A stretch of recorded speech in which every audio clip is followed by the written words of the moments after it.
And is it now clear to the president? Probably he needed to go there himself physically just to gauge the ground.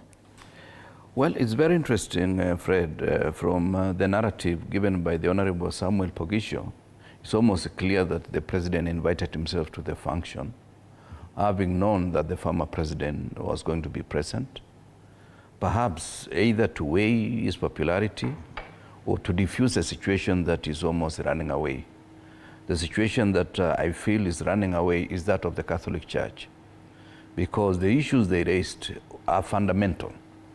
If it's the cost of living, we know. If it is the corruption spiraling, we know. If it is the number of promises the current president has given, which turn out to be lies, we know.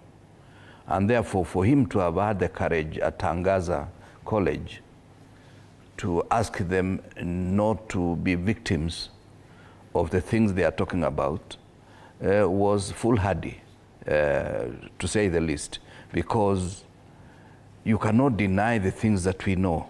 We cannot deny that the health system has failed. We cannot deny the fact that the G2G fuel deal is a failure, and it has not lowered the prices of fuel. The lowering is, of course, to do with other external factors.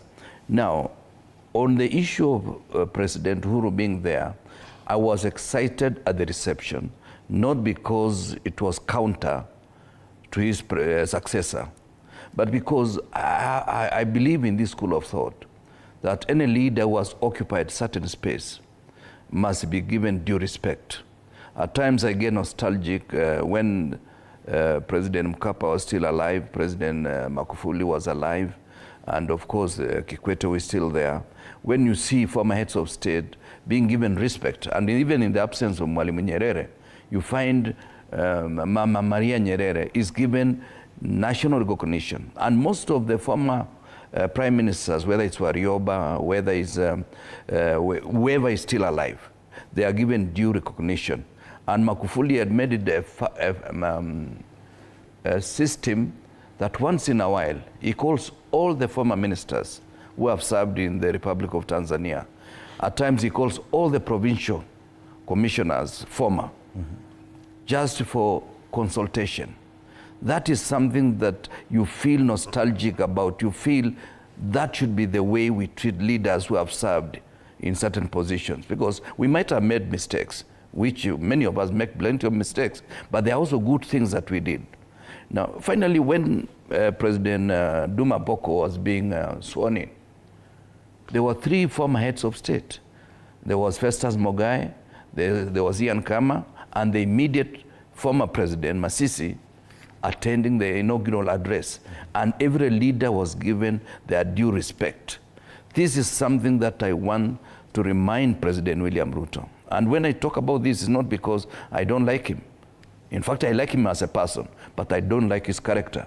That the fact that you are occupying that office, you are a potential former president. And that potentiality means you must also prepare yourself that how would I want to be treated when I'm not in office? Rubbishing everybody as if you are the only one who has done everything in this town is, to say the least, lack of wisdom. Okay. Therefore, I feel the mountain moved. In fact, it was not even the impeachment of Gachagua alone. It was impeachment of Gachagua accelerated the movement. In fact, Gachagua is better off out of that system. Otherwise, the mountain had moved because the promises they were given were so high that even us in the Azimio coalition, had we won, the promises William Ruto had made would have destroyed us in the first 1 year or so.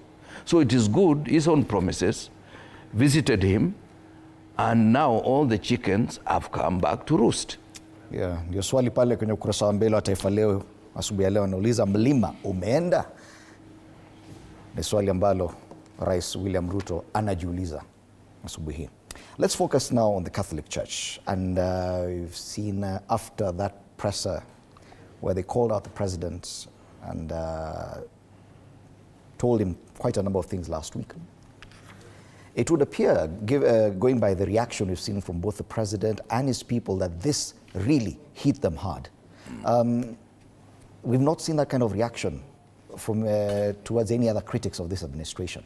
That one press conference by the Catholic bishops really irked the president, given that now he has had 3 events immediately after that to do with the Catholic Church. That graduation at Tangaza University, he attended the event in Embu, and he was in Catholic Church yesterday for Sunday service. This really hit him hard. Is the influence of the Catholic Church in Kenyan politics